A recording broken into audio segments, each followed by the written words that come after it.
রাত পোহালেই গঙ্গাসাগরে মকর সংক্রান্তির পুণ্য স্নান আর শীত উপেক্ষা করে একেবারে পুণ্যার্থীদের ঢল নেমেছে গঙ্গাসাগরে। মন্ত্রী অরূপ বিশ্বাস জানিয়েছেন, গতকালই মেলায় পৌঁছে গিয়েছেন ৪৫ লক্ষ পুণ্যার্থী। সংখ্যাটা আরো বাড়ছে। ভোরে আলো ফুটতেই সাগরে ডুব দিচ্ছেন পুণ্যার্থীরা। কপিল মুনির আশ্রমেও ভিড় হয়েছে।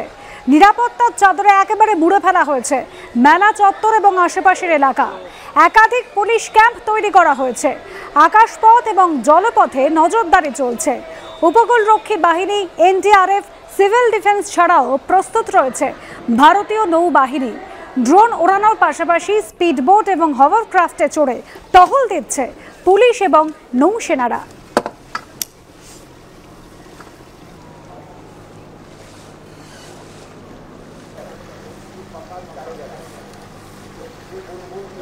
সুজিতদা, যেটা দেখা যাচ্ছে গতকালই আপনি গঙ্গাসাগরে চলে এসেছেন, আজ সকাল সকাল বেরিয়ে পড়েছেন কচুবেড়িয়ায় মুড়িগঙ্গা নদীর উপরে এনডিআরএফ এর বোটে।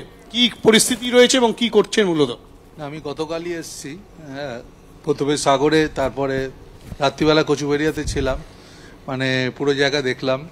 আবার সকালবেলা কচুবেড়িয়াতে চলে এসেছি। 5টা ঘাট এখানে যেটা আছে, 5টা জেটি, সেই জেটিগুলো ঠিকমতো ফাংশনিং হচ্ছে কি না, সেই জেটিতে ঠিকমতো লোক লট 8 থেকে আসছে এবং সেখান থেকে কিছু লোক, খুব অল্প সংখ্যক লোক ফিরছে, সেই ব্যাপারটা যাতে দেখভাল সরকারি আধিকারিকরা আছে তাদের সঙ্গে থেকে এবং দমকল ডিপার্টমেন্ট, পুলিশ, সবার সাথে কোঅর্ডিনেশন রেখে আমরা এই কাজগুলো করছি।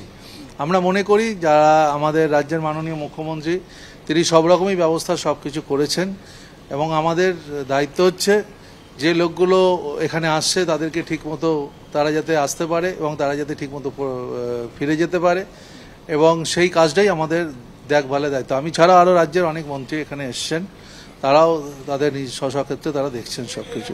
গতবারেও একটা সমস্যা হয়েছিল, এবছরও যেটা সমস্যা হয়েছে যে ভেসেল কিন্তু একেবারে আটকে গিয়েছিল এবং যেসব যাত্রীরা পারাপার করছেন সেসব লঞ্চও অনেক সময় আটকে যাচ্ছে। সেক্ষেত্রে কি সেই বিষয়টা কোনো রকম ভাবে নজরপাত করছেন? না, সকাল থেকে কিন্তু ফুল টাইট আছে, কোনো অসুবিধে নেই।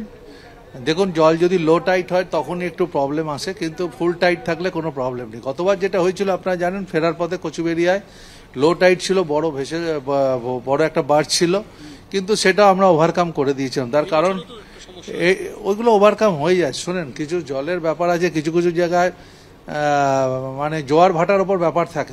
তা জোয়ার যদি থাকে তাহলে ঠিক আছে, অনেক সময় ভাটা পড়ে গেলে একটু প্রবলেম হয় বড় বার্জের ক্ষেত্রে, কিন্তু সেগুলো ওভারকাম সবকিছুই হয়ে গেছে আর সবকিছু স্মুথলি সকাল থেকে রান করছে। কালকেও কোনো অভিযোগ এখনো পর্যন্ত না। এই তো আপনি দেখলেন, আমার সাথে ছিলেন পুণ্যার্থীরা, বললো খুব ভালো ব্যবস্থা, গুড অ্যারেঞ্জমেন্ট, সবাই বলছে খুব ভালো অ্যারেঞ্জমেন্ট। সুতরাং এই সুব্যবস্থা, সেই বিষয়টা যাতে সুনিশ্চিত থাকে, সেই কারণেই কিন্তু প্রত্যেক দপ্তরের যারা মন্ত্রী রয়েছেন, যারা এখন গঙ্গাসাগরে উপস্থিত রয়েছেন, তারা যে যার জায়গায় তারা কিন্তু সঠিকভাবে কাজ করছেন। এবং রাজ্যের দমকল মন্ত্রী সুজিত বসু, তিনিও কিন্তু রীতিমতো সকাল সকাল এই মুড়িগঙ্গা নদীর ওপরে বিভিন্ন ঘাট, মোট 5টি ঘাট রয়েছে, সেই 5টি ঘাট তিনি ঘুরে দেখছেন। ক্যামেরায় ভগবান সাহের সঙ্গে হিন্দল দে, এবিপি আনন্দ, গঙ্গাসাগর।